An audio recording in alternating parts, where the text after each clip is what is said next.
پھر نبی کریم صلی اللہ علیہ وسلم نے سیدنا حسین ابن علی کا نام خود رکھا، بلکہ نبی کریم صلی اللہ علیہ وسلم نے سیدنا حسن کا نام بھی خود رکھا اور حسین کا نام بھی خود رکھا۔ اللہ کے نبی نے انہیں گٹی بھی پلائی، نبی کریم نے پھر ان کے کان میں اذان دی۔ تو سیدنا حسین ابن علی کی جو زندگی ہے اس کو سمجھنے کے لیے ان کی کل عمر جو ہے وہ جب یہ کربلا میں شہید ہوئے تو ان کی عمر ہے 57 سال۔ اب 57 سال میں سے جب نبی علیہ السلام نے دنیا سے وصال فرمایا تو ان کی عمر تھی 6 سال۔ اب یہ بچپن کے 6 سال اور وہ کربلا۔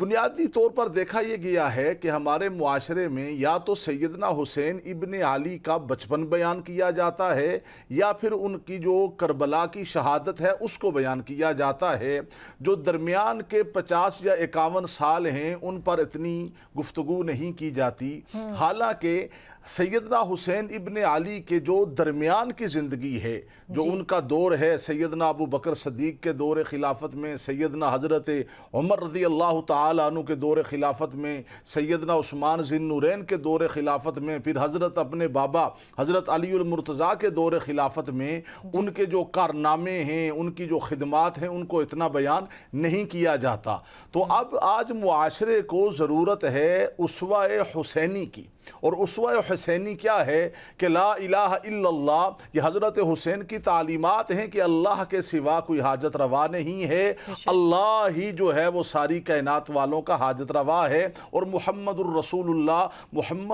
اللہ جو ہیں وہ آخری نبی ہیں اور اللہ کے سچے رسول ہیں۔ آج معاشرے کو ضرورت ہے سیدنا حسین ابن علی کی سچ کی، جو انہوں نے سچائی والی زندگی گزاری ہے، اور سیدنا حسین ابن علی کی جو سچائی والی زندگی ہے وہ ہمارے لیے رول ماڈل ہے۔ اگر ہم اس کو چھوڑ کر کسی اور بار کی طرف آئیں گے تو یہ اسوہ حسینی نہیں کہلائے گا۔ آج معاشرے کو ضرورت ہے سیدنا حسین ابن علی کے عقیدے کی، سیدنا حسین ابن علی کی جو تلاوت تھی، سیدنا حسین ابن علی کو جو عبادات کے ساتھ جو ہے وہ ان کا شوق تھا، اور جو سب سے بڑھ کر سیدنا حسین ابن علی کی جتنی بھی ان کی خدمات ہیں، یعنی جتنے بھی مدینہ کے اندر جتنے بھی سوشل ایشوز پیش آئے اس کے اندر سیدنا حسین ابن علی سب سے جو ہے وہ آگے نظر آ رہے ہیں۔ سخاوت میں ہے، کسی کی مدد کرنی ہے، کسی کے ساتھ تعاون کرنا ہے۔ تو سیدنا حسین ابن علی کی جو 50 سالہ زندگی ہے اس کو جب ہم پڑھیں گے سمجھیں گے تو ہمیں اسوہ حسینی سمجھ آئے گا، اور ہمیں اس کے اوپر عمل درآمد جو ہے یا اس پہ عمل کرنے کے لیے اللہ تعالیٰ استطاعت بھی ضرور دیں۔ ڈاکٹر صاحب آپ کی طرف آتے ہیں، 10 محرم الحرام یوم عاشور، اس کی فضیلت تو بہت زیادہ ہے، اس پہ جتنی بھی بات کی جائے وہ کم ہے، لیکن اس دن کے حوالے سے جس طرح سے مفتی صاحب بیان بھی کر رہے تھے، علامہ صاحب، وہ یہ کہہ رہے ہیں کہ آج کے دور میں ہمیں حسینیت کے جو ایک فارمولا ہے یا جو زندگی جس طرح سے حضرت حسین رضی اللہ تعالیٰ عنہ نے گزاری ہے اس کے حساب سے ہی گزارنی چاہیے جس طرح سے امام نے گزاری۔ تو ایسے میں آج کے دن کے حوالے سے میں چاہوں گی کہ ہم اسی وقت کے حوالے سے بات کریں۔ اب آج کا ایک جو مسلمان ہے وہ کس طرح سے اپنی زندگی کو بہتر بنا سکتا ہے ان اسباق سے؟ بسم اللہ الرحمن الرحیم۔ اس سوال کے جواب کے اندر تو ایک علامہ صاحب نے کافی تفصیل سے ذکر کر دیا۔ بات یہ ہے کہ 10 محرم الحرام جو ہے اس کی فضیلت صرف اس حوالے سے نہیں ہے کہ اس میں سیدنا حسین رضی اللہ تعالیٰ کی وفات ہوئی، بلکہ اگر ہم تاریخی اعتبار سے دیکھیں تو اس کی اہمیت تاریخی اعتبار سے آپ صلی اللہ علیہ وسلم سے پہلے بھی موجود تھی۔ ہم اگر دیکھیں تو جلیل القدر انبیاء جتنے بھی گزرے ہیں تو 10 محرم الحرام کا تعلق ان کی زندگی کے ساتھ بھی ہے۔ جیسے سیدنا آدم علیہ السلام کی پیدائش ہوئی وہ 10 محرم الحرام میں ہوئی، پھر حضرت عیسیٰ علیہ السلام کی جو ہے پیدائش اس بھی یہ کہا جاتا ہے، پھر حضرت عیسیٰ علیہ السلام کو جو آسمان پہ اٹھایا گیا اس حوالے سے بھی یہ کہا جاتا ہے کہ یہ 10 محرم الحرام کا دن تھا۔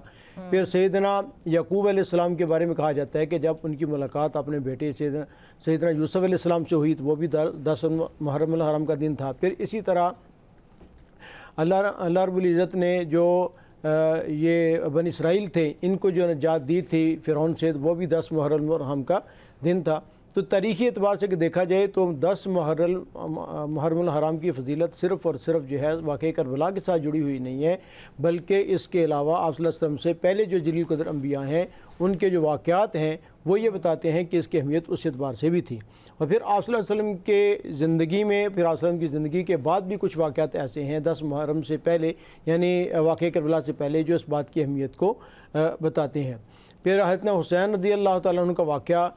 10 محرم الحرام کو جو ہوا، اس کی وجہ سے اس دن کو خاص طور پہ جو ہے وہ شہرت ملی۔ لیکن اگر ہم آپ صلی اللہ علیہ وسلم کی احادیث مبارکہ کی روشنی میں دیکھیں، قرآن کریم کی آیات کی روشنی میں دیکھیں، تو اس سے بھی پتہ چلتا ہے کہ 10 محرم الحرام کا جو ہے اس کی اپنی ایک اہمیت ہے۔ قرآن کریم کے اندر اللہ تعالیٰ ارشاد فرماتے ہیں کہ ان عدۃ الشہور عند اللہ 12 شہرا، کہ اللہ تعالیٰ کے ہاں یہ جو مہینے ہیں یہ کل 12 مہینے ہیں، اور پھر فرمایا کہ منہا اربعۃ حرم،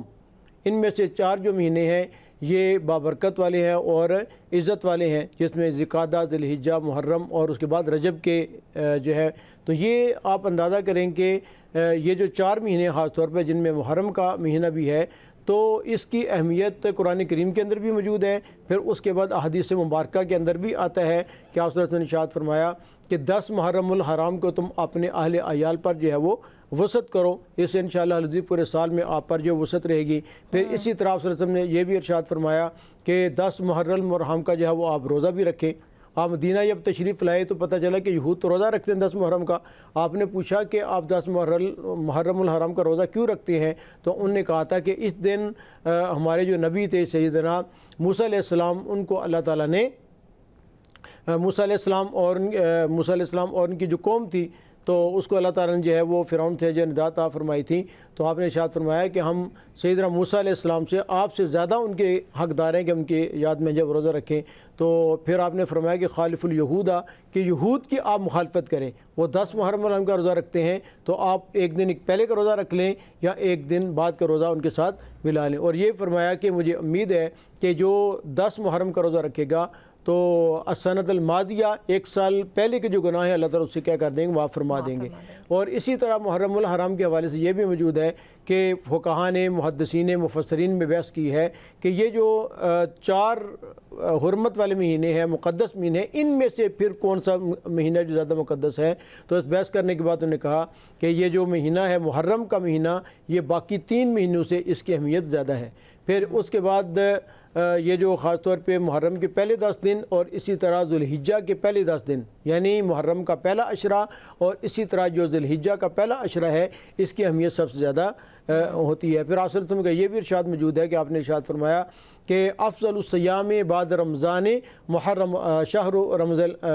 محرم الحرام، کہ رمضان کے بعد سب سے زیادہ جو افضل روزے ہیں وہ محرم الحرام کے ہیں۔ تو اس لیے یہ بات ذہن میں رکھنی چاہیے کہ یہ محرم الحرام اور پھر خاص طور پہ 10 محرم ہے، اس کی اہمیت صرف واقع کربلا کی وجہ سے نہیں ہے، بلکہ تاریخی اعتبار سے دیکھیں تو جب دنیا پیدا ہوئی ہے تو سیدنا آدم علیہ